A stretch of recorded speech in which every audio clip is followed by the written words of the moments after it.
here with Grady Emerson, TCU commit out of Texas, playing for Caines National, the #2 player in the class of 2026. Grady, man, appreciate it. Thanks for the time. No, thank you guys for having me. This is going to be fun. So in November 2022, you were 5th in the class. Then you jump up to 3rd. Now the latest prep baseball rankings have you 2nd. Tell me about the growth over this time period and what you've seen in yourself.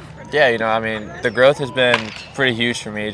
Growing as a player and a person. I feel like, coming from a mental side, I think I've matured as a player, just knowing more things and knowing how to handle different situations, which I think has helped me improve my game a lot. Because going into big time situations, I'm more calm now and I know what I need to do instead of what I'm trying to do. So I think that's helped me develop as a player a lot. So the growth has just been there. Ever since developing the mental side. And obviously it's kind of showed on the field. I've had a lot of success, thankfully, but I think it's all to my mental side. The measurables, they jump off the charts. You got the 60 time into the 6.6s, the exit velo into the mid-90s, the bat speed's over 80 miles an hour. If something's not going right for you on the field, if it's defensively at the plate, what's that thing you can always kind of lean back on? Probably just the cages. Every time something's not going right, I tell my dad, I'm like, hey, something's off. We got to go to the cages now.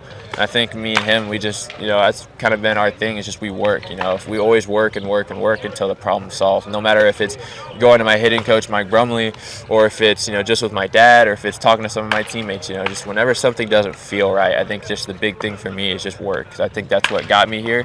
I think that's what I want to be known for, is just how hard I work. Well, where that work got you is playing for Caines National now. You guys come in like rock stars, right? The bus has the logos on it. There's expectations. There's obviously everyone wants to get a crack at you guys. But what's it like on the inside when you guys kind of come together for a few weeks and try to wreak havoc? Oh man, it's a blast. It's definitely probably one of the most fun teams I think I've ever been a part of. Just the culture that we've built.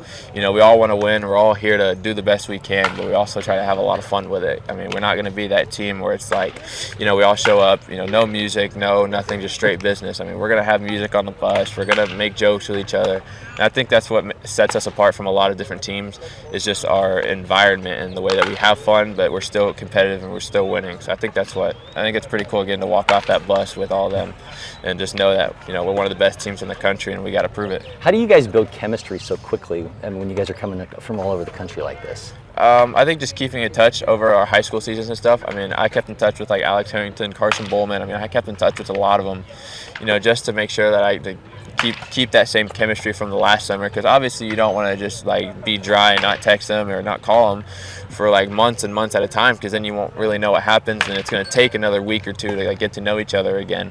So I think that's probably the biggest thing, is just keeping in touch with each other over the fall and over the winter. This is a big time period for you. It's going to end in September at the Prep Baseball All-American game in Miami. Congratulations on that spot for the 2026s. The 25s, one a year ago. Ethan Holliday's back, so many of those guys. How excited are you for this and to kind of go down there and maybe show those 25s something? Oh, man, I'm excited. I'm really excited for that. I know a lot of the 25s. I got to play with a couple of them on Team USA when I was 14 and they were 15.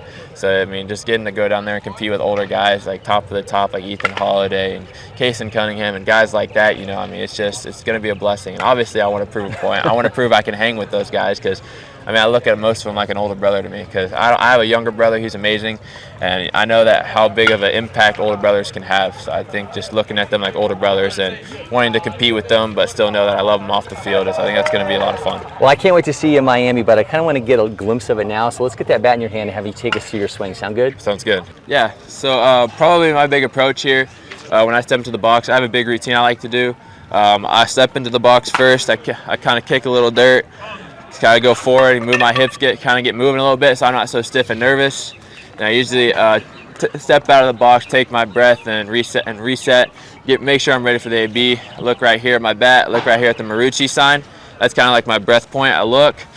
I take a quick little breath, and then I step into the box. And then approach-wise, I'm always just hunting pitches I can hit. I don't want to be a chaser. I don't want to chase curveballs or change-ups out of the zone that I know I can't hit.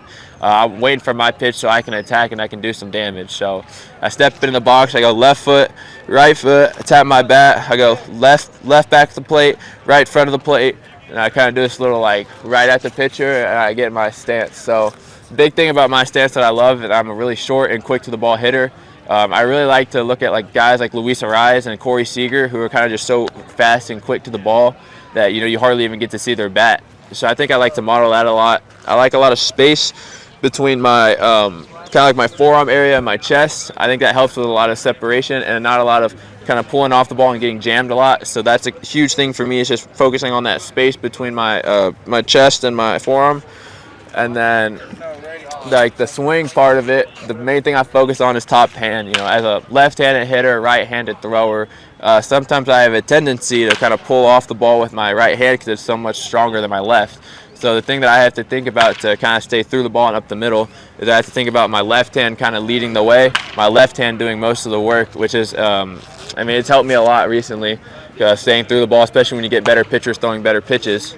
You know, so I think that's probably the big thing in my swing. And then obviously, like I said earlier, I just hunt baseballs I can hit, whether it's a fastball or a curveball. I just hunt pitches in the zone that I know I can hit hard. So that's pretty much all my approach. Grady, man, great stuff. Thanks for doing that. I appreciate it. If not already, make sure you follow LakePoint Sports on all our social media channels. Hit that subscribe button on YouTube, and you get so much more happening here on campus.